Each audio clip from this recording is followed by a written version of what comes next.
joko ovi ku joko su ejano ku tsoyo sa joko su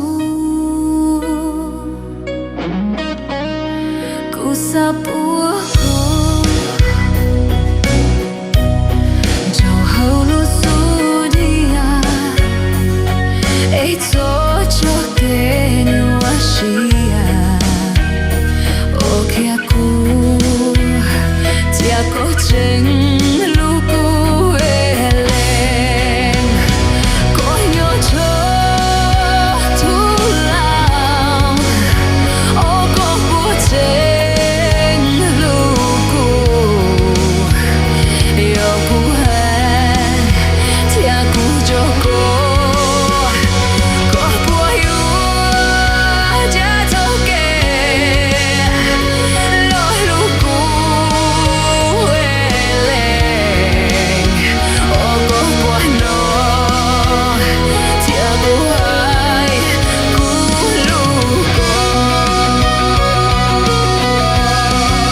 Ở nhớ rồi à? Đây huli chả này. Cô bánh nhờ. Bánh nhờ. Sẵn không đã chưa? Sẵn không nha. Một chân cần đó. Chỉ cầu là. Cầu là. Nó như chơi xong à? Cô cầu gì xong? Có gì à? Nhớ lúc rồi thì tôi bỏ bó nữa nè. Nhớ lúc rồi tiếc cái nào? Chẳng hạn là. Có bỏ. Chỉ ở. Bữa hù là có bỏ xì phê chả? Xì. Bữa hù này. Rồi chưa gì cho ốp lâu chưa ốp lâu. Có bác thấy chị đâu nè. Chưa phía sau thì chẳng tôi lúc có nha. Đầm không nhỉ? Đó. Đâu cho đấy.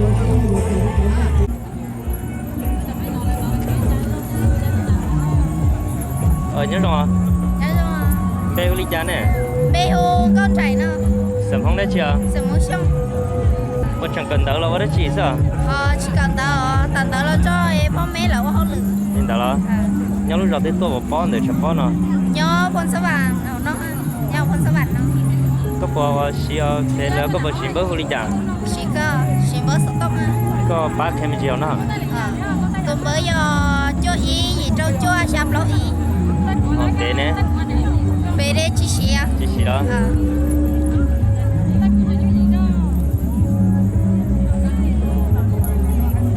Để vô chân tàu nè. Nhớ rồi à? Đây huli chả nè. Sẵn không đã chưa? Nó như chơi xong mà. Một chẳng cần đỡ là có đất chỉ sao? Chẳng cần đỡ của cha. Chẳng cần mất cha đó. Nhớ lúc rồi thì tôi bỏ bó để chập bó nó. Nhớ tao lắm á. Lắm hoa đó.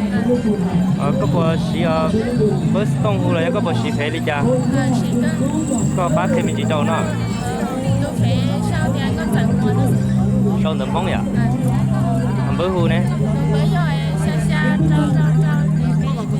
Đó.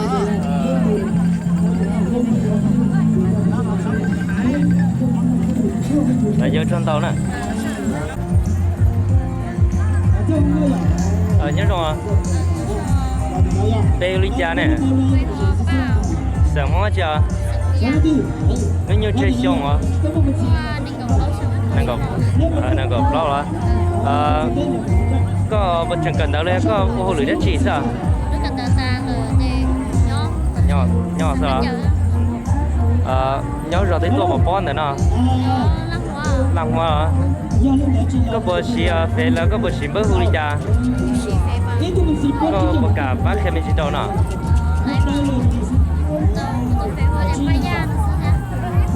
Tàu nữa bóng hả? Có sẵn kì đó. Bớt hù đấy. Đó. giờ thì không bao giờ tí lo bỏ có để đua nhá có video là hơi nhẹ có là hút có thả cho hút đó thằng bớt đang xây à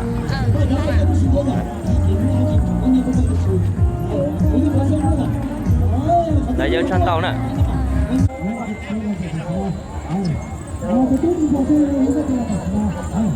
ở nhớ rồi đây hút đi cha nè sớm hết chưa nếu như chơi xong à thằng gì á có chẳng cần đỡ lỗ đó chỉ sao nhỏ là nhỏ lúc đầu thì tôi bỏ này nè có xì phê là có xì bớt đi chả có bác cái mình đâu nó show nấm hông đó bớt hụi chỉ mua à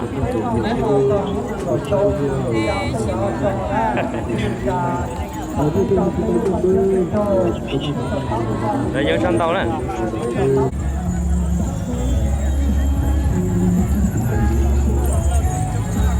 nhớ rồi đây hụi đi chưa sớm hết chưa xong hả chơi xong hả bên trường cần đỡ lâu đó chị sao chỉ cờ đó nhau lúc đầu thì tôi bỏ bó để thằng bó nào có bò xì phê là có bò xì mỡ huli chả có bác khe mình chỉ đầu nó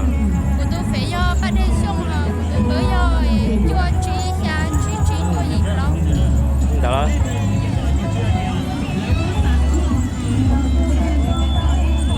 rồi giờ chân tàu nè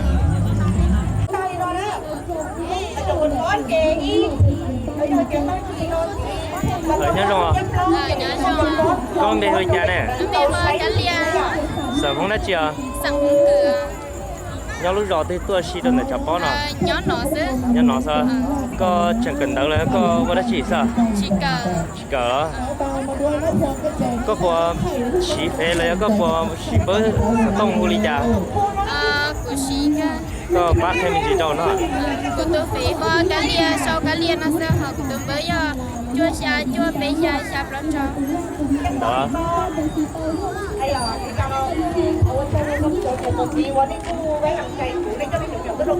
ở trong đó nè ở nhớ rồi con về huli cha mày đó sợ bóng đã chưa nếu như chơi xong rồi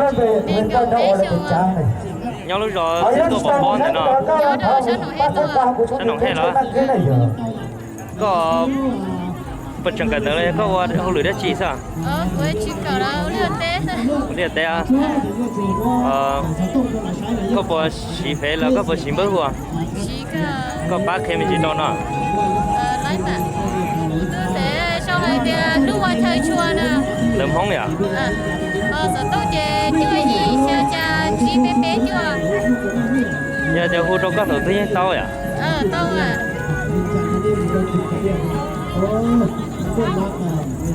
đây có trâu nè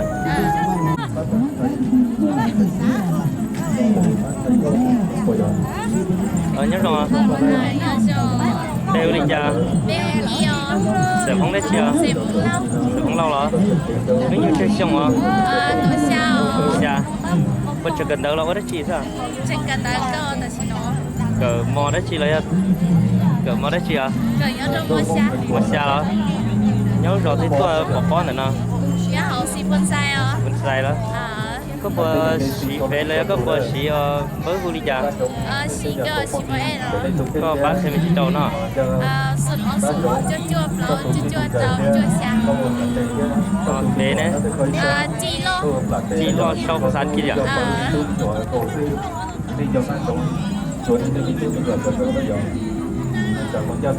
đấy giờ chân tàu đấy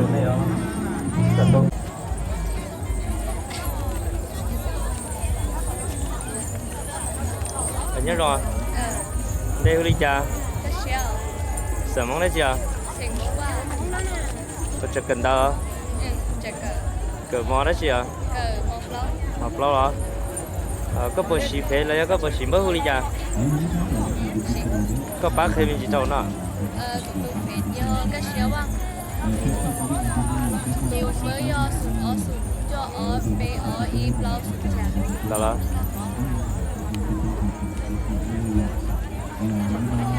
Đó chân tao nè. Nhớ rồi à? Con đi lui cha nè. Sợ không đã chưa? Nhau lúc đầu thì tôi bỏ bón để chọc bón nào. Là hoa là nếu như chơi xong à? Bỏ cho nó. Có chẳng cần đỡ. Cờ mò đã chưa? Một xa đó. Có bỏ xì lít tông hù đó có bỏ xì phê đi cha. Có bác thêm mình chỉ cho nó. Cho nấm phóng rồi. Bữa hù nè. Đó.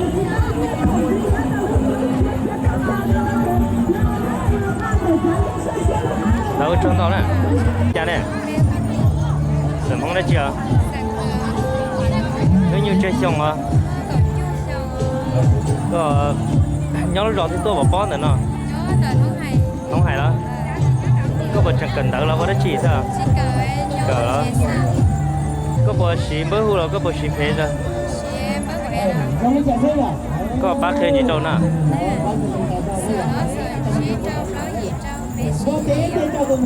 Họ phê nè. Xong đấm không hả?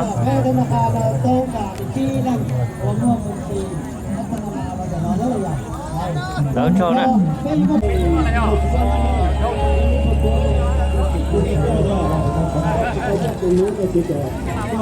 Nhớ rồi. Nhớ rồi. Bê ly cha nè. Sợ món chưa? Không xong rồi. Có chẳng cần đỡ lỗ có đất chỉ sao? Cử mò đấy chưa? Mà bé à? Nhớ rồi thì tôi vào bón nữa nè. Nhớ nó. Có bò xì bé là có bò xì bớt ly cha.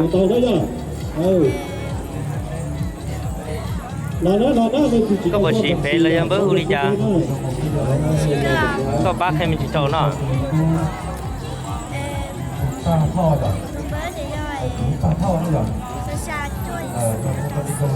Được rồi, ngọt phê nè. Xong nấm móng vậy?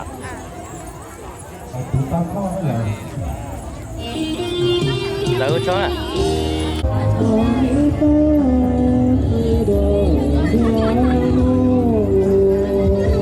Nhớ rồi. Bê hù ly cha. Cũng mày à. Sợ móng chưa? Sợ móng nha. Nếu như chơi xong nè. Nếu như mà nàng có chỉ xong là. Nàng có chỉ hả? Có một chẳng cần đỡ là có hư lưỡi đất chỉ sao? Chỉ cả đó. Cỡ đó. Nhớ rồi thì tôi bỏ bón nữa nó. Nhớ tổ không hài à? Không hài đó. Có bộ xì phê là có bộ xì bớt hù ly cha. Có bộ xì phê là xì bớt hù ly cha. Bộ xì phê đó sao? Có bác thêm chiều nó. Bộ em chơi yo. Sụn ó gì chi lao chế gì ó xa. Phê nè. Lúc về yo lông xía. Sau nấm phóng. Sau nấm phóng vậy? Lông xía về sau có cái nhang bò. Lúc sáng cho bà lý nhớ ta tổ tiên mà giờ sáng nhờ. Đấy à? Lông xía dạ. Đỡ cho tao nè. Nhớ rồi. Có bê hù ly cha. Sẽ dặn lâu hả? Nhớ lúc đó thì tôi bỏ bón để chọc bón nào. Sạch lùa đó. Nếu như chơi xong hả? Đang gặp đó là có chẳng cần đỡ lại chỉ cờ đó. Cờ đó. Có bò xì phê lại có bò xì bớt hù ly cha. Sẽ dặn lâu sau nấm móng vậy? Bớt hù nè.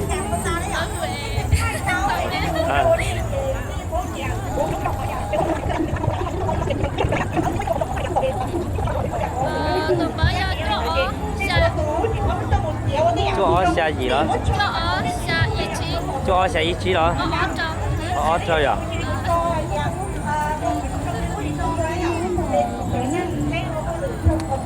Được rồi, chơi cho nè. Nhớ rồi. Bê hù ly cha nè. Xem không đã chưa? Có một chẳng cần đỡ lấy có đã chỉ sao? có cỡ mò đó chi là mặt trâu đó nhớ lúc đầu thì tôi bỏ bó để chập bó nè mình khôn đó nếu như chơi xong hả đồ gì đó có bộ xì phê léo có bộ xì mới hưu đi cha có bác thêm mình trâu nó mới hưu nè nhìn đó sông đầm bóng vậy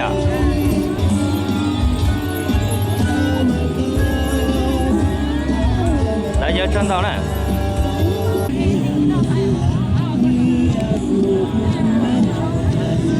ở nhớ rồi bêu đi cha nè sầm hóa chưa nhớ lúc rồi thì tôi một bó này chập bó nè phần nữa có một trường cần đó có đã chỉ sao cỡ mò đó chưa mọc lâu rồi có bộ xì phê là có bộ xì mới hư đi cha có bác thêm một chuyện nữa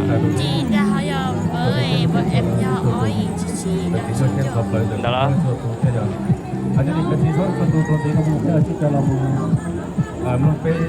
đỡ chân tao này phục tề nhà trung khó chứ sẵn ra yêu bé phong lưu ba chia bé theo nhớ trâu sông nó nhớ rồi bé cũng muốn chỉ cho càng lọ trâu bé đi cha không như càng cổ chế lọ chế xưa sầm móng đó chưa có một trường cần đó là có đã chỉ sao cỡ mò đó chưa một chưa nhớ lúc rồi thì tôi một bó nữa nè nóng hay là có bộ xì phê là có bộ xì mới hư đi cha có bác thêm một chiều nó sâu đầm bóng vậy mới hư nè đó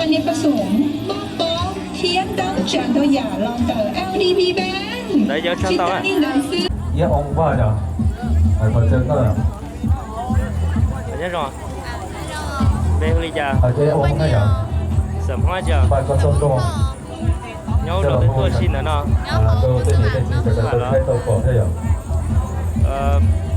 với nhiều chơi xong hả có gì không có gì hả có chân cần đâu hả tao mà sao có bộ xì phê là có bộ xì bớt hư đi cha cũng xì phê xì và em có bác thêm nhiều nè tôi phê luôn bao nhiêu thô sổ xiên khoảng nè còn tôi mới sườn xa xa lo dìm lo trời ít chưa đó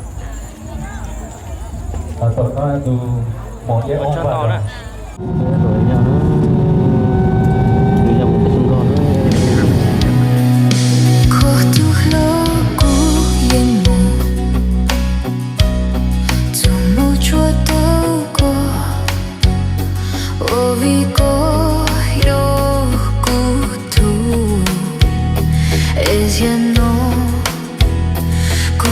cho cô ta bao nó cô sắp búa cô chờ hầu lúc xu dia e cho kê như hoa xia ô kia cô thia có chính lúc cô hề lên có nhớ cô thu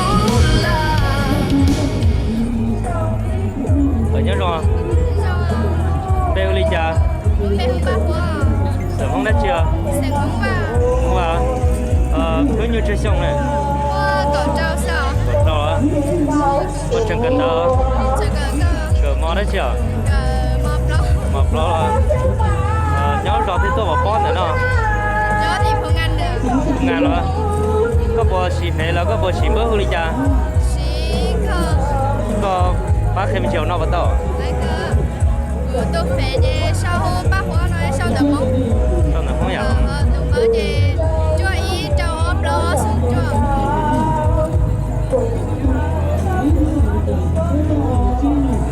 đâu trâu nè nhớ rồi Colombia huy trà này sớm không đấy chiều nhớ lúc rồi thì tôi bỏ bó rồi để chập bó nào nhớ nở có cứ như chơi xong hả chỉ cần đó là tôi đã chỉ sao chả gần là chỉ cần đó là cái món đó chỉ à mình chỉ à có bộ xí phê là có bộ xí bơ sốt tông hù lì cha chỉ cái mà có bán thêm gì đâu nữa nó phê hù cái ông họ tụi bơi rồi xa chung là có sụp phê có cho trâu đó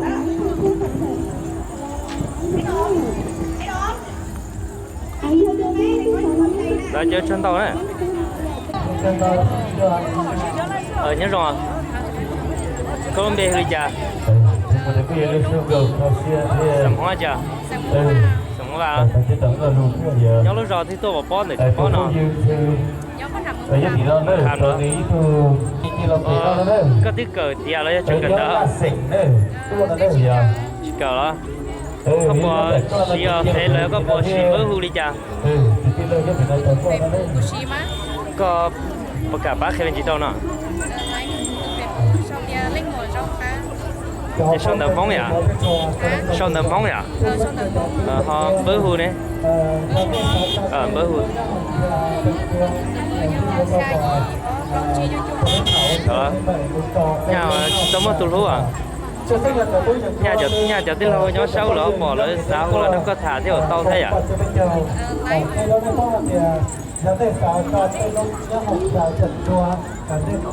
là do chân thau nè nhớ rồi có ông bè ly trà món đã chưa nhóm lúc đó thì tôi bỏ tại sao có nè nhóm năm hai á có nó nhiều chơi xong này có chân cần đâu chỉ cờ đó có bộ xì bơ hù là có bộ xì phê đi cha có bác thêm gì đâu nè có cái cá xía da nó sao được món nhỉ bơ hù này chờ nhà chị tao mất từ lúc đấy tao mà đâu chân tao nè nhớ rồi bê hù ly trà sống lìa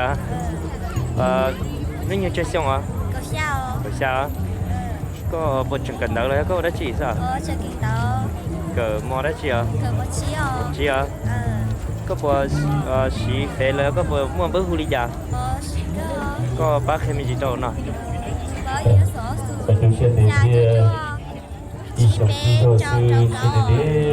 họ phê đấy na lì nó xong tầm bóng là phát sinh gì đó bóng là đâu chân tàu nè nhớ rồi có ông bê ly trà nè sợ bóng đã chưa nó nhiều chơi xong nè năng cầu đó nhớ lúc đó thì tôi xin được có nó bắn ngoài đó có chân cần đâu cần đá đó có bộ xì phê là có bộ xì bơ hù ly trà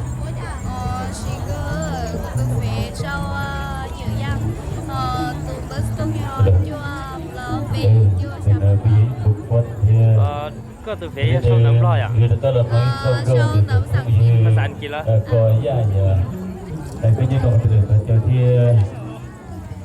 đó giờ chân tàu nè nhớ rồi có ông bê hù ly trà nè sản phẩm đã chưa không già đó nhớ lúc rồi thì tôi bảo bón để cho bón nào chân cần tao đó chỉ cờ đó có thứ nhiều chơi xong nè có bộ xì phê là có bộ xì mơ hù ly trà có bác thêm gì đâu nè họ phê nè món nhỉ sữa mica đó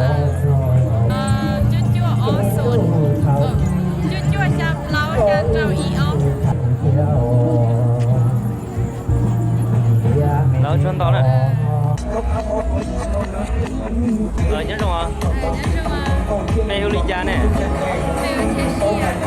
sợ món ăn chưa nhớ lúc đầu thì tôi bảo bón rồi đó làm hoa hả? Thì nó có một chân cần đỡ này có vô lưỡi đã chỉ sao? có cờ mò đấy chưa cỡ mà xa mà xa đó nếu như chơi xong hả có ý xong à có bộ xí phê là có bộ xí bớt vui chả sẽ cỡ về về sau thì sẽ xí gian bớt vui nè hay lúc đó có lấy nè lại số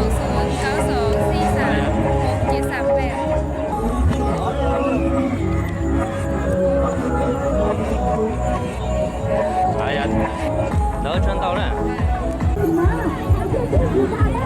nhớ rồi nhớ số có vấn đề huli cha nè về bát chi sớm không đã chưa nếu như chơi xong hả đang cầu ý xong này gọi gì á nhớ lúc rồi thấy tôi bỏ bó nữa nè nhớ tỏ một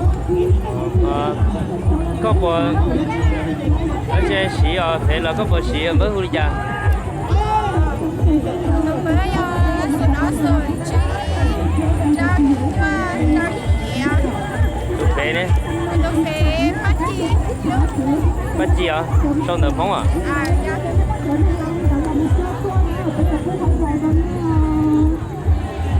đâu chân tàu nè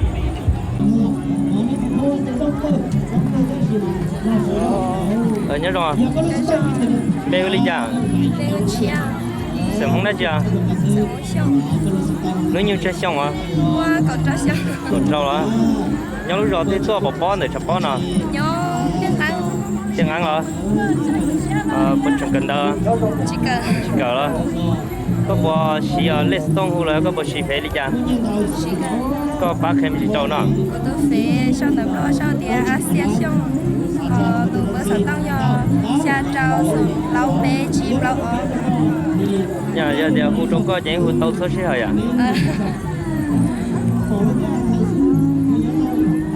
để cho trâu nè nhớ rồi nhớ lúc rồi thì tôi bỏ bó để chập bó nào nhớ một năm nữa có không biết đi cha sớm không đã chưa sớm nha có một trăm cân đó là đã chỉ sao chỉ cần nào nếu như chơi xong hả mới đang cầu ý xong có bộ xí phê là có bộ xí bớt đi cha phê đeo kéo sòng chỉ của tôi em nhớ sự đó nhưng lâu bé chỉ xa bé ý xa nhà chỉ tao mất từ lúc à chỉ đâu à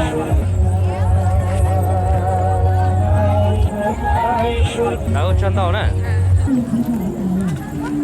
nhớ rồi đây huli cha nè bé mua quá sớm không đã chưa sẽ mua qua đúng rồi đó nếu như chơi xong hả qua này gọi ý mình gọi gì á một trăm cân đó chưa cần đợi cỡ mò đấy chưa cờ má hàng sang nhà này cỡ má hãy thay nhà này đó xong đó nhớ lúc rồi thì tôi bỏ bó nè nhớ thì xài luôn nhớ chơi thì trả cho xài luôn đó có bộ xí phê là có bộ xí bớt huli cha xí cả có bác em chỉ trâu nó của tôi phải chơi do sau để bắt hố của dân tộc mong giờ hơn của tôi bớt tao chơi do xa đâu nói cho cả để vô chân tàu nè nhớ rồi nhớ cho đây huli cha nè Julia sớm không đã chưa xong mong mua nếu như chơi xong hả cờ xa xong là còn sao á một trăm cân đó là đã chỉ sao của tôi cờ ta mà sao người ta phải xa đó nhớ lúc rồi thì tôi bỏ bó để chọn bó nào tỏ lắm làm hoang hả có bộ xí bớt hú rồi có bộ xí phê đi cha xí cơ có bác em chỉ nó bắt đầu của tôi với xa xa xa ý ý ở xuân gì của tôi phải sợ để Ali để Thái được thấy đó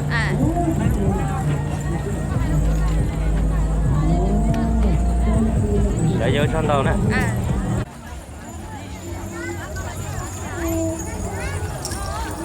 nhớ rồi có bê huli cha chúa sớm không chưa nhau lúc rồi thì tôi bỏ bó để chọn bó nào nóng hay là nếu như chơi xong á đang gọt bé hả có một chân cần đó là có đã chỉ sao chỉ cỡ đó có bộ xí phê là có bộ xí bớt huli cha có bác em đi rồi nè tụi mình thấy vui vậy hả cho tầm phóng đó mới vui nè không vậy àแต่ก็ใหญ่โมเลยยังพุ่งลงมาพัดเลย เราปีนั่นเองที่เราคือยังปีนซอยก้อนนั่นเองอย่า đó giờ chân tao này 我都用这个，本来要这个的对。 ở nhớ rồi bêu ly trà sầm không đấy chưa có chân cần tao cỡ nhau lúc đầu thì tôi bỏ để chập bón à nhớ xài luôn đó có bữa xí về là có bữa xí bữa ly trà xí có bác hay mấy chiều nữa tôi phải về sau để đào mùa và đi chúng nó về nó cho chập đó là đó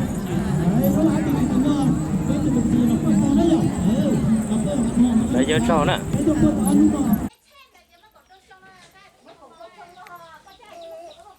nhớ rong à nhớ rồi bé ly trà mua các xe nọ sẵn hóa chi sẵn hôm qua nếu như chơi xong là mua cầu trâu nhớ lúc rồi thì tôi ở bao xí nữa nó nhớ thì nóng ngầm thì tua nó ngảm nó có bộ cần tới là chờ cờ cờ cờ mói chứ là cờ trâu một chi đó có bộ xí phê là có bộ xí bớt ly trà xí cờ có kia đồ nó mình gì tôi phải sau thì các xe qua sau để mua tôi bớt sự tông yo sườn ở sườn chí chua trâu xe chia nhà chỉ tao mua tụi lúa à tao đỡ cho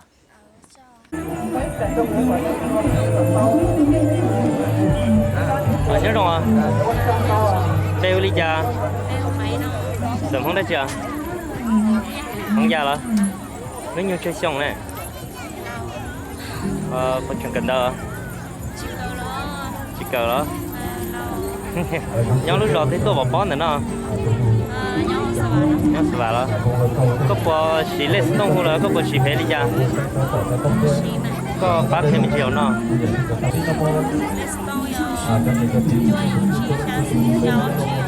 nhìn đó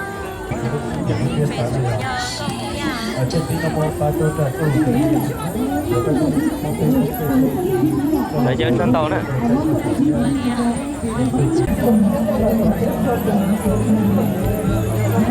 nhớ rồi cậu trâu bê ly trà bê bao nếu như chơi xong hả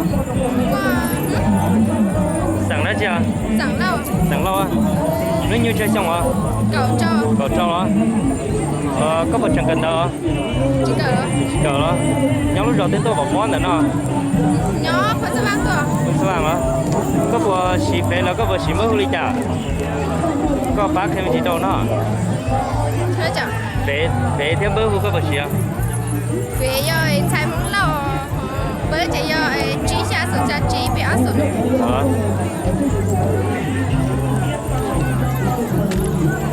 đấy ô cho nè nhớ rồi bê ly trà nè sớm không đấy chưa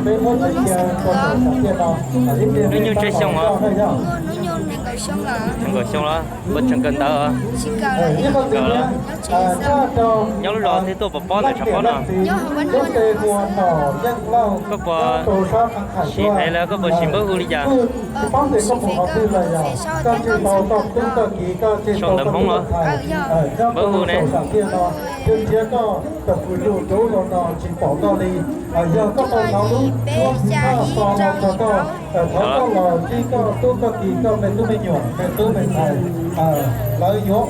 để cho trâu nè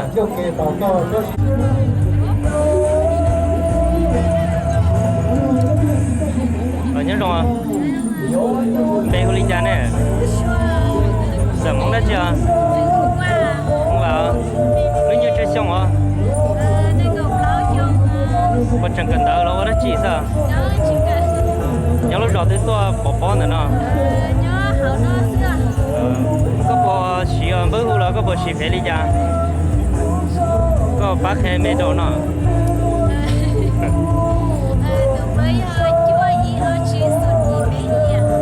có phê nè xong tầm không vậy xong tầm không vậy tan kia đó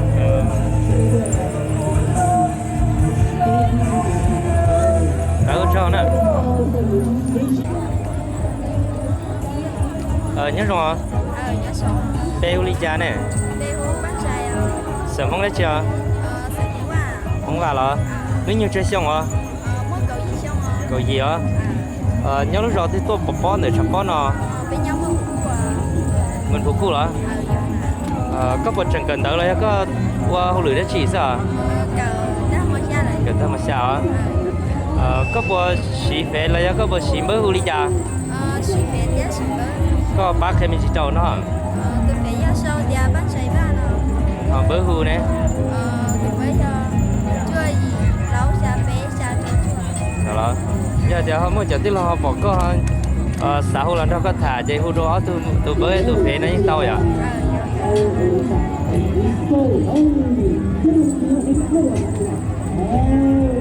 Đã giờ chân tàu nè.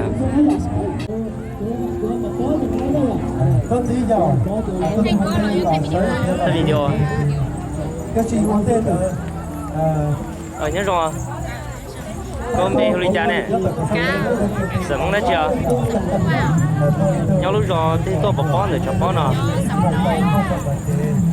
Nó như chơi xong nè. Có một trận cảnh đó. Chỉ cỡ. Có một xí phê là có một xí mới huli cha. Đầm bóng nó. Phát sẵn kì đó. Bớ hù nè. Cha trao y lòng chỉ. Nhớ tôi mất tụi lúa à?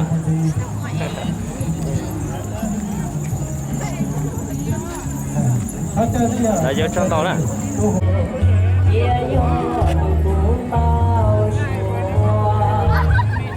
Nhớ rồi à? Nhớ rồi. Có lúc về cha. Béo chúa nó. Sợ mong đã chưa? Nếu như chơi xong à? Đang cầu xa xong. Đang cầu xa à? Nhớ lúc rồi thì tôi bỏ để chập bó nè. Nhau nó. Đứa cờ tìa lấy chẳng cần đó.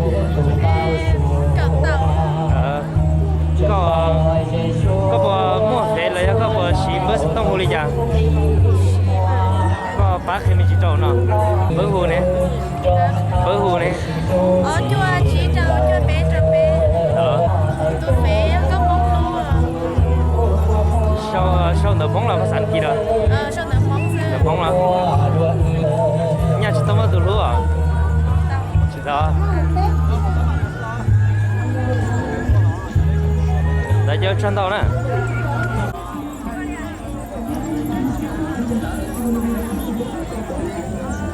Nhớ rồi. Nhớ rồi. Có lúc đi ly cha nè. Có lúc bé hôm bác hôn à. Sầm không đã chưa? Sầm xong à. Nhớ lúc rồi thì tôi bỏ để chập bó nó. Nhớ sao bạn nó sao? Các bạn đó. Nếu như chơi xong à? Nó cầu xa xong à. Chẳng cần đỡ lấy tí cờ tìa. Cái chỉ cần ta là. Cần đỡ đó. Có bộ xí phê lấy có bộ mua có bộ xí mới hù lý cha. Cũng qua phê thịa. Cũng qua cái. Có bác thì gì đâu nè. Bữa trẻ chú cho nó bé xuống báo sao. Facebook trẻ bác bố xong ta sẽ sao bên cái sang gì nào. Thành gì đó. Nhà chẳng chỉ tông mất tụi lúa à? Chỉ tao muaเลยอ่ะ Hiện tại bây giờ thì cho tí lôi sâu là họ bỏ hay là họ sao nó có những hôn tôi à?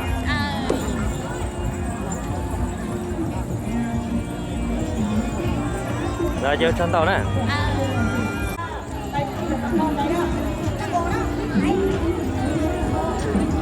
Nhớ rồi. Có một bê đi cha nè. Sớm không đã chưa? Nhớ lúc rồi thì tôi xí cho để chăm bó nào.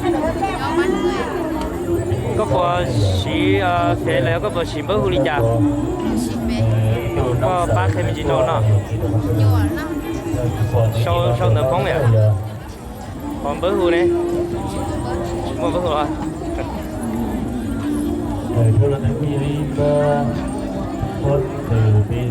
Đã giờ chân tàu nè. Nhớ rồi. Nhớ rồi. Có bê lý cha. Bố mẹ hôm nay nè. Xong hóa chưa? Sáng món liêu.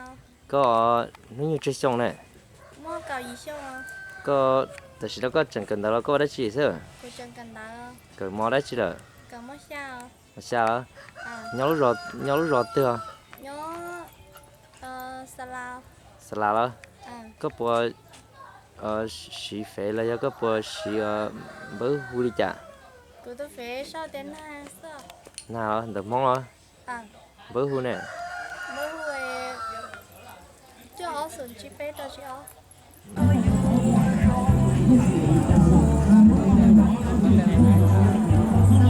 Nhớ rồi à? Sao? Đây hú đi chả. Cụ đà, Sợ món đấy chưa? sợ nhá. Nhớ lúc rồi thì con để chọn bón nào. Nhớ à, sao? Sao là bụng con là? Tôi đấy cơ thế à? Có chẳng cần đâu à? Chả cần đâu. Cờ mò đấy chưa? Cờ Xa đó. Nếu như chơi xong à? qua cậu xa xuống. Cũng xa đó. Có bữa xí bữa đông hú là có bữa xí phê đi chả. Có bác thêm gì đâu nào? Tôi phải sau tia đà lơ một tôi mới xuống rồi. Sửa đó xuống ra xa gì đâu phải cho mình. Đó.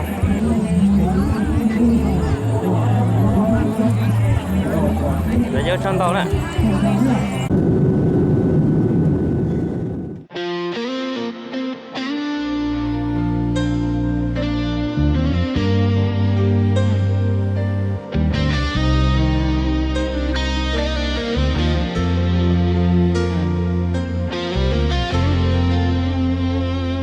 Sakuto ke lucho lu suano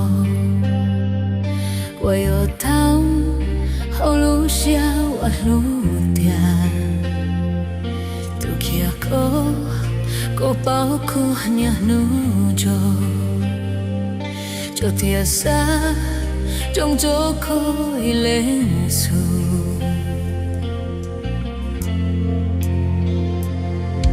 Gia đau đâu yêu tua nhiều dễ có yêu lưu cháy tao thu có chỉ cho cô theo quá cháu có lưu xa sen cho kia lưu qua u đâu mua cho cha cháu lưu chế yêu sẽ ra ý cho lâu cho kia sẽ lưu yên nhỏ sẽ chờ lưu trái thao khó xa muối thu bóng nhiều lòng giờ gạo nó có hiểu nhỏ sẽ cho cô xa khu châu lưu tuổi yo có nhau mò bao cô yêu chia đã đủ chia cô luôn nên nó tao yêu trong lâu bề lo cô yêu mỗi chỗ đau cô ấy lên tao luôn sẽ yêu sẽ dạy cho để lâu cho kia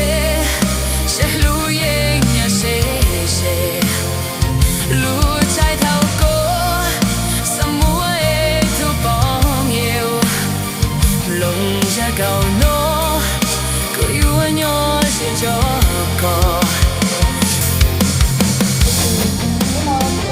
Nhớ rồi. Đây hú đi chả nè. Bố xuống. Sợ món chưa? Sẽ muốn nhau. Nếu như chơi xong hả? Cậu trâu xuống. Cậu trâu đó. Có chẳng cần đỡ đâu, có đấy chị sao? Cần được. Cỡ mò đấy chị à? Cậu mó trâu. Mò trâu đó. Có bữa xí phê là có bữa xí bữa hư chả? Có bác thêm chiều nào bắt đầu? Phải yo xóa giang. Sau nấm lo đó. Có sẵn kì là? Sẵn kì. Rồi mới chế chua ý xa chua bé gì trong. Đó là.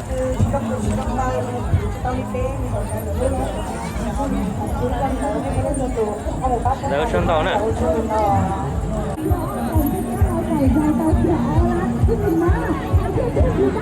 Nhớ rồi. Nhớ rồi. Có không đi hư cha nè. Sớm không đã chưa? Nếu như chơi xong hả? Đang cầu ý xong. Đang cầu ý hả? Nhớ lúc rồi thấy tôi bỏ bó nữa nè. Nhớ tòa một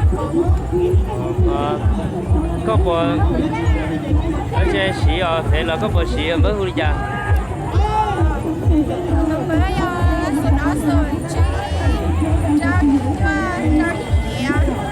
tụi phê đấy bắt chi à trong tờ phóng à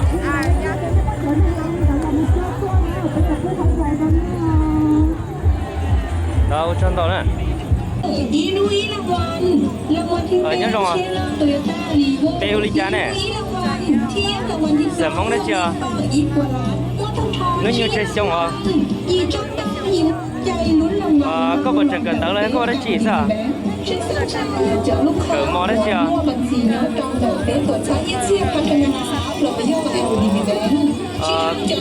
nhau lúc đầu thì tôi bỏ bón này nó nè nóng hết rồi à có một chỉ phải lấy có một chỉ mới huli cha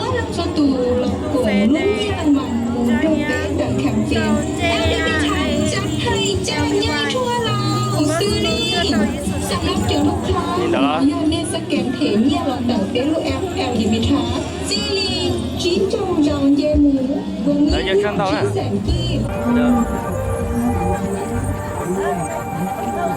nhớ rồi bê huli cha sợ không đấy chưa nhớ rồi thì tôi bỏ bón này nó nào rồi một trận cần đó cỡ mò đấy chưa rồi nếu như chơi xong rồi còn xong rồi có bộ xí bữa hù là có bộ xí phê đi cha có bác khen chỉ trong nó trong tấm phóng nhỉ chúng nó đấy giờ cho nè rồi nhớ rồi bê ly cha mày à sớm không chưa nhau lúc rồi thì tôi bỏ bón để cho bón à ăn ngoài à nó như chơi xong này đang có một trận cần đó chỉ cờ đó có bộ xí phê là có bộ xí bớt huli cha có bác y con nào đỡ mong nhỉ bớt hu nè đó nhà chỉ tao mới tu lúa à mà đây giờ tí lâu sau là họ bỏ có lỡ họ sau đó có thả những con tàu số xe họ vậy là chơi với con tàu nè nhớ rồi con bé con đi cha sao mong chưa nhớ lúc rồi thì tôi bỏ bón để cho bón nào nhớ sợ đó nếu như chơi xong này nếu như chơi xong à đang gặp bé đó có một trận cần đó là cái tí cờ đeo cờ đó có bộ xí phê là có bộ xí mới huli cha đấy à có bác thêm gì đâu nữa đấm móng nhỉ mới hu nè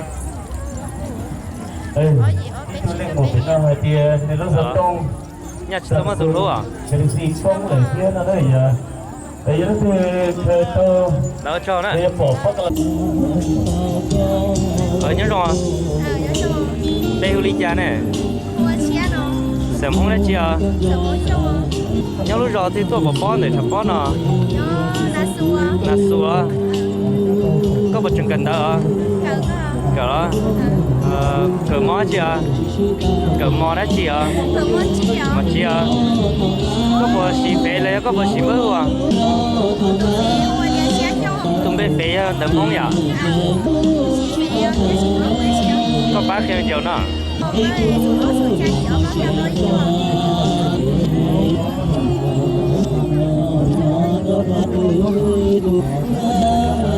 đâu cho đâu nè nhớ rồi bê huli cha sớm không đấy chưa nếu như chơi xong nè có chưa nhớ lúc rồi thì tôi bỏ bón để cho bón nào nhớ xây dựng một lá có vật chẳng cần đâu là có đất chỉ sao đó có bộ xí phê là có bộ xí mới huli cha có bác thêm gì trâu nào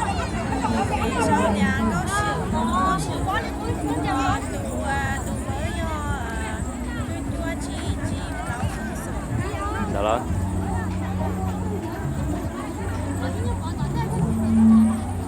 Ở dưới chân đầu nè. Nhớ rồi. Đeo ly trà nè. Sống không đấy chưa? Nếu như chơi xong à? Đang cà phê. Có một trường cần tới là cái tí cờ gì à? Cờ đó. Nhớ rồi thì tôi bỏ nè, tôi nè chụp bỏ nè. Làm quá. Có bờ xì đây là có bờ xì mới huli già. Có bác khe mẹ đồ nè.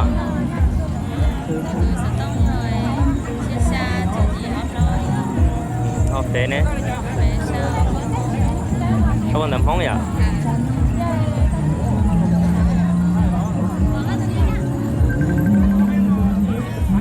Đấy vô trong nè. Nhớ rồi. Đây huli già nè. Sớm hóa chưa? Nếu như chơi xong hả? Bây giờ có vật chẳng cần đâu là có đã chỉ sao? Cờ đó. Nhớ rồi thì tôi vào bón nữa nè.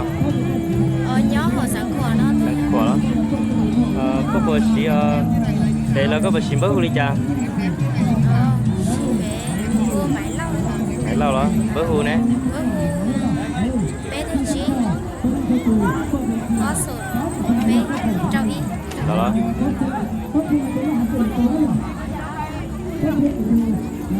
Để nhớ trâu nè.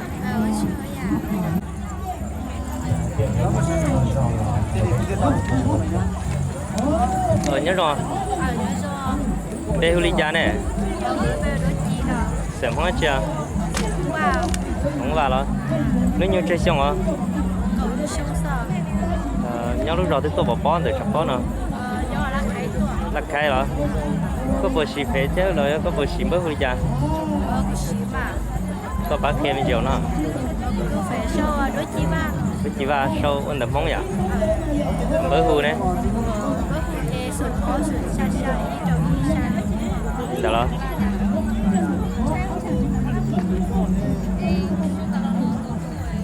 Đâu cho tao nè. Nhớ rồi. Con bé huli già nè. Sợ không đấy chưa? Nếu như chơi xong hả? Cầu gì đó? Có một trường cần tới là có đã chỉ sao? Cờ đó. Nhớ lúc đó thì tôi bỏ bó nữa nè. Xa tay đó. Có một xí phê là có một xí mới huli già. Có bán thêm mình chỉ đâu nữa.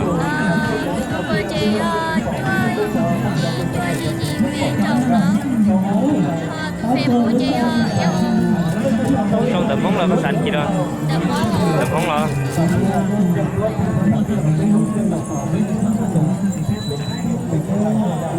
để nhớ chân tàu nữa.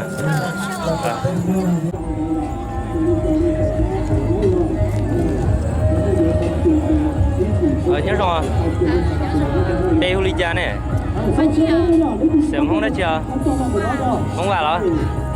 Nếu như chơi xong hả? Đang gọi gì hả? Thật sự nó có chẳng cần đâu là có huli đã chỉ sao? Nhớ trẻ á. Nhớ lúc rồi thì tôi vào bón để chọc bón nè. Mình phục vụ đó. Có bữa xì phê là có bữa xì mới huli già. Tầm không nhỉ? Mới hù nè. Mới sông à? Đó. Nhà chỉ tóm tôi lúa à? Đấy giờ để cho tí lâu nhớ rồi sau là bỏ con là hù cho con thì hù ở từng bữa này nhưng chỉ coi à?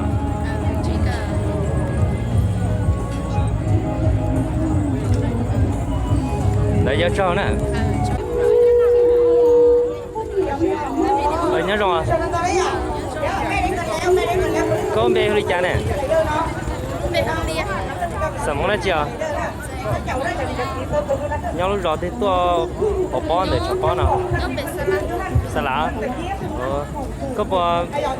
Có nếu như chơi xong à? Là người xong à? Có bò xì thế là có bò xì mới huli già.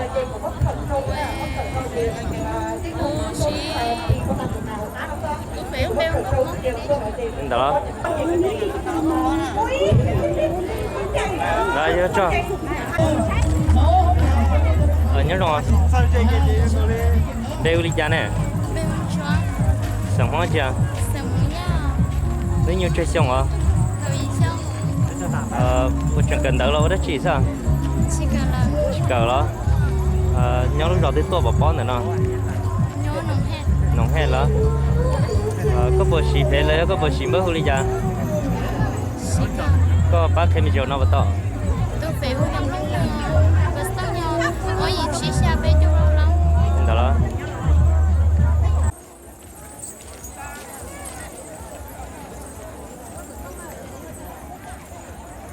Nhớ rồi. Nhớ cho. Đây uli cha nè. Ô mày. Sống không đấy chưa? Sẽ muốn nhà. Không già đó. Nếu như chơi xong à? Lào muốn nên gõ cho. Nàng gõ đó. Có một trận cần đỡ lấy có vào đó chỉ sao? Chỉ cần là. Trận cờ đó cờ mò đó chỉ lấy tí cờ phải tôm nó hả cái thế như này à? Tứ cả chụp sắm mà việc phải tôi xả xì. Đó đó. Nhớ lúc rồi thì tôi bỏ bó trong đời chụp bó nào. Nhớ sản khiên. Sản khiên đó. Nhớ đâu lúc rồi thì hành được có này. Nhớ đồ mương phun. Nhớ mình phun đó. Có bờ xì phải là có bờ xì bớt uli cha. Bố xì phê hay xì bơ. Có bác thêm nhiều nó. Bố tôi phê sau ăn cháy nha. Bởi giờ tôi nhớ chỉ trong đó cha trong đó xí. Đó đó.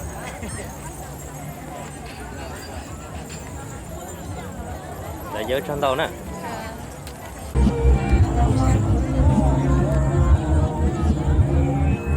Nhớ rồi. Đây uli cha nè. Mẹ hút sang à? Sớm hóa chưa? Thuế nhiêu chơi xong hả? Đó rất là sang. Một trận cần đỡ hả? Chỉ cần Cờ đó. Nhớ lúc rồi thì tôi bỏ bó này sắp bó nào. nhớ thông hải à? Không hay đó. Có bộ xí với hú này có bộ xí phê đây cha. Chỉ các bạn. Có bác thêm mình chỉ đâu nữa. Tôi phải hút cái sang nữa. Tôi mới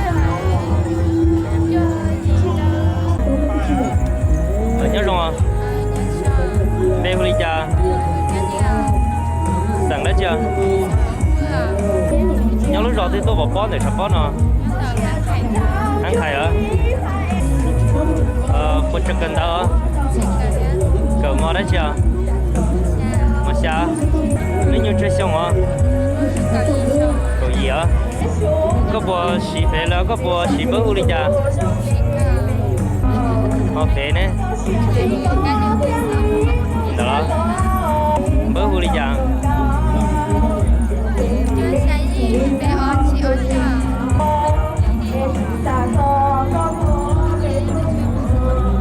Để vô trong tàu nè. quay tụi nó xài là người là hữu vật cầu hơi tạm với đứa học bó phần chiếc của kia Nhớ rồi. Đây hú đi cha. Sớm hóa chưa? Có một trận cần đỡ. Cờ mó chưa? Nhớ rồi thì tôi bỏ bó này cho bó nào. Chết thời gian. Có bộ xì phê là có bộ xì bớt hú đi cha. Có bác thêm chiều nó hả? Tụi bơ. Cha cho bé cho. Phê nè. Để số này ra sợ. Đừng phóng vậy?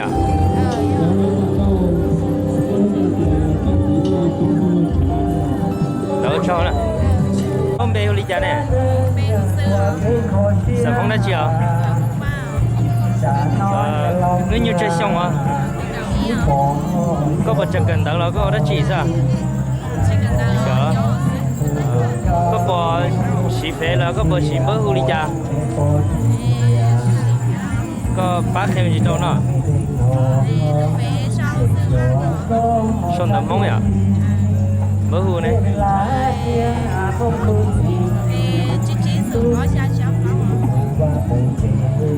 Nhà sẽ tông mất tụi lúa à?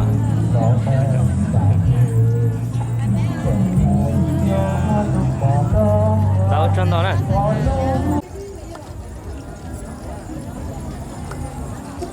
Nhớ rồi. Có ông bê hô ly chả? Sớm không ai chưa? Nhớ lúc rồi thì tôi bỏ bó để chả bó nào. Nóng hè là. Nếu như chơi xong à? Cầu gì đó? Có chẳng cần đỡ là có chỉ cờ là có cờ mò đó chị ạ. Sao đó? Có bộ xí phê là có bộ xí mỡ huli già. Có bác thêm mình đâu nó? Có món lì này, sao đỡ món vậy? Mỡ hu này. Đó, giờ thì đầu tiên là nó sáu là họ bỏ là sáu nó có thả theo trường tàu đấy.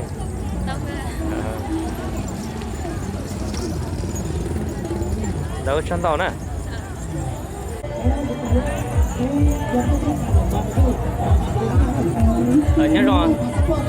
Nhớ rồi. Đây huli cha. Sao mong đấy chưa? Nếu như chơi xong à? Còn trâu á? Nhớ rồi thì tuần để chọn bó nào? Sản đó. Bất chẳng cần đâu. Chỉ cả. Có bộ xí phê là có bộ xí mỡ huli già. Có bộ xí phê là có bộ xí mỡ huli già. Có bác thêm như trâu nó. Sao đỡ mong vậy? Còn bữa hù nè. Chả cá hả? Đỡ cho nó nè.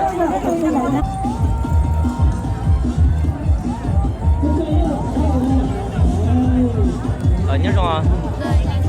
Bê hù lý cha nè. Sợ mong hết chưa? Nếu như chơi xong hả? Đang ngồi xong đó. Có vật chẳng cần đỡ là có hậu lửa đã chỉ sao? Chỉ cần là chưa đến chỉ nhớ chế sao. Nhớ rõ tới tôi bảo bón nữa nó. Nhớ Lạc hoa hả?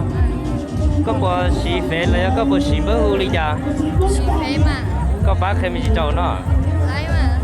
Tôi phê sao mày chứ nha.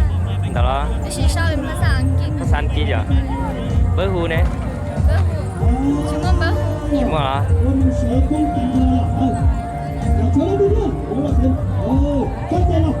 Đấy giờ chân tàu nè.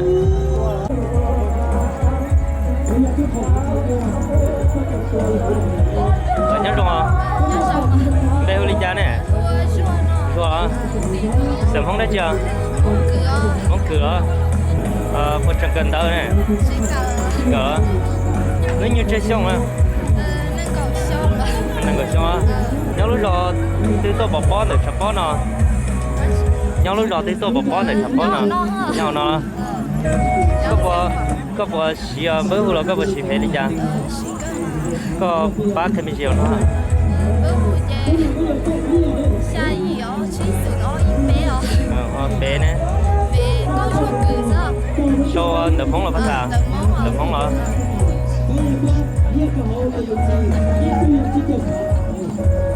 Đỡ cho nè.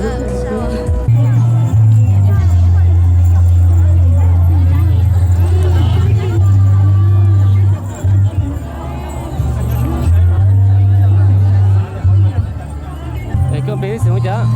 Bố mẹ ba hóa là sử dụng vào. Ba phua sử dụng rồi. Cái nhau hơn tua. Hả? Cái nhau hơn tua. Nhau hậu nó sao? Nhau là sao vậy? Nó còn là gì thế? Đúng rồi đấy bà. Là sự đắt đỏ, hỗ trợ đắt đỏ chung nhở? Chỉ trả được thế chụp. Cái bức ảnh Facebook. Rồi giờ ba hóa vàng nọ. Ba phua ba. Sao là bóng? Sao là bóng vậy? Cái bức ảnh bao hú thế?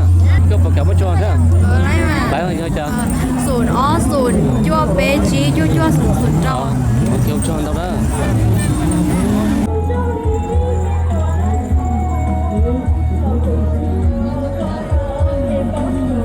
Nhớ rồi. Bêu ly cha. Sợ không đã chưa? Nhớ rồi thì tôi bỏ bó để chọc bó nào. Nhớ tí sao? Nếu như chơi xong nè. Cầu xa á. Có chẳng cần đâu á. Cờ mò đấy chưa? Có bộ xí bơ hù là có bộ xí phê đi cha. Có bác thêm gì đâu nữa. Phê sao trái lì. Sao được mong là phát sản gì đâu. Được mong là bơ hù nè. Xí đó.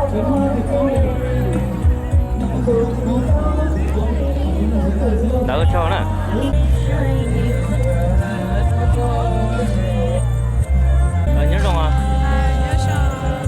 cha nè sớm quá chưa sớm qua rồi nhớ rồi thì tôi bỏ bón nữa nó nhớ xem khoảng đó nếu như chơi xong hả năng có chia có vật chẳng cần tới là có vật đất chỉ sao họ lửa có vật xí phê là có vật xí bớt huli ra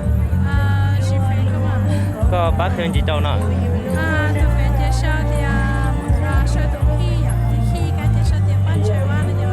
đó bớt hu nè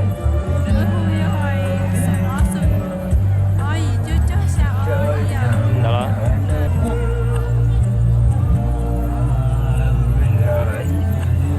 lại vô trong tàu nè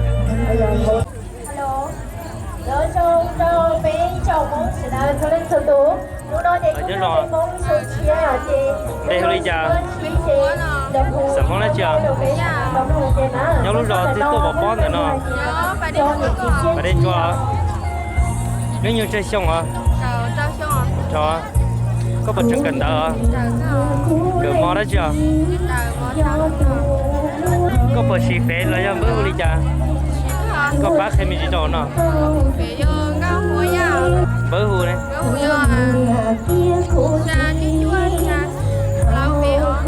đó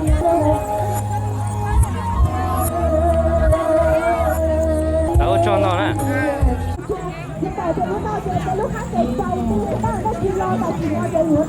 nhớ rồi đen đi cha nè sớm nói chưa dạ nếu như chơi xong hả rồi gì hả nhớ lúc rồi thì tôi bỏ bón nữa nó bỏ đó có chẳng cần đó cờ đó có bỏ xì phê là có bỏ xì bớt huli cha có bỏ xì phê là có bỏ xì bớt huli cha có bác hay gì đâu nó đầm móng nhỉ bớt hu nè bớt hu nè bớt hu nè cho cả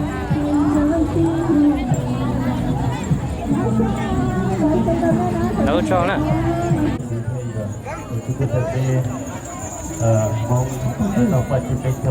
nhớ rồi đây đi cha nè mấy bữa rồi sớm hóa chưa nếu như chơi xong hả còn chẳng cần đợi luôn đó chỉ sao cái giờ hả nhớ rồi thì tôi bỏ bón để nó xoang hả có bộ xì bữa hu lấy có bộ xì phê đi cha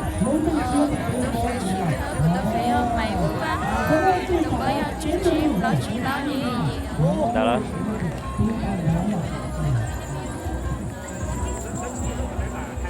đấy một chân đầu nè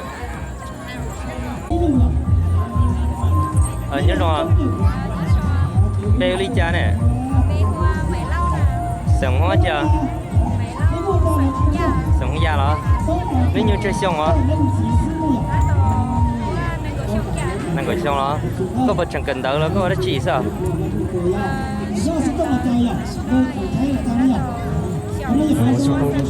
xẻo sợi phơi nhớ lúc rồi thì tôi bỏ phó từ phó nó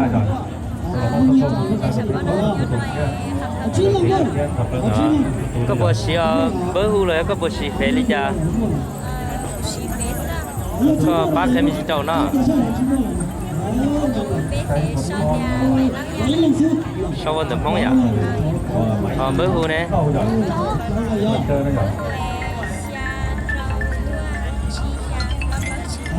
đó là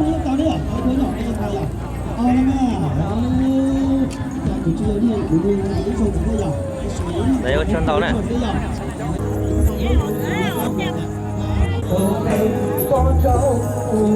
nhớ rồi đây hu đi cha mẹ cả một phần này chỉ mẹ mong con chị sớm không đã chưa có một chẳng cần đỡ là có đã chỉ sao cỡ đó nhớ lúc rồi thì tôi bỏ bón nữa nó mình khôn đó nếu như chơi xong hả có một xí lệ tông hu đi ra lại có một xí phê à có bác thêm gì đâu nữa xí lá phê lo chỉ lấy à Bé là chỉ lấy bơ chỉ lấy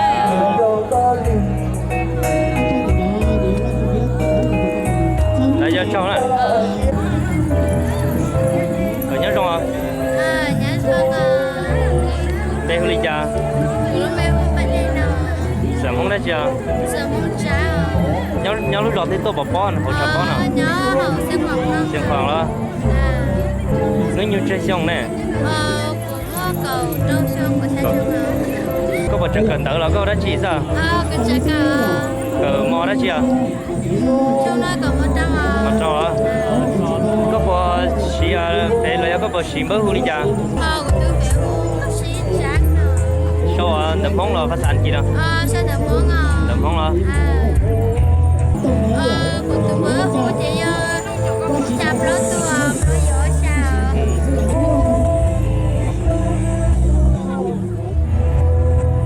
đã nhớ chân đâu nè ở nhớ rồi à đây huli cha nè sợ mong đã chưa không vào nhớ lúc đó thì tôi bỏ bon rồi nó có chẳng cần đỡ đâu đã chỉ sao nếu như chơi xong à có bỏ chỉ bữa hôm là có bỏ chỉ phê đi cha hoặc phê nè để sau đập bóng à tan kia đó tụi bây giờ